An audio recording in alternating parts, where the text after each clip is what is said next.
Let us forgive. We will forgive our tormentors. And because the Bible tells us we shall forgive and we shall forget and we shall never seek revenge. Kwa sababu hii Kenya lazima tuishi kwa amani. Yale Osotsi amesema kuhusu mambo ya uongozi. Hawa wananchi hawa wana akili sana. And my good friend, my namesake Caleb Amisi alisema, these people of Kenya know how to choose a leader.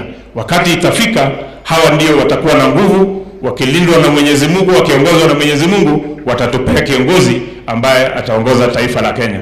Niko na maneno mawili nataka niseme nani, kwa sababu Gavana Oparanya ameondoka, nafikiri yule aliacha atampelekea hii ujumbe kwamba amezungumza hapa sana na nimemsikiza, lakini ningependa kumwambia hayo maneno asipelekee naibu wa rais, apelekee wale wanaongoza mambo ya BBI,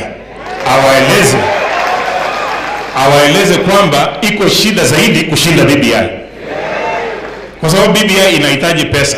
Kuamsha viwanda ya sukari ile amesema inahitaji pesa. Sasa tutumie BBI, pesa kwa BBI ama tuamshe viwanda?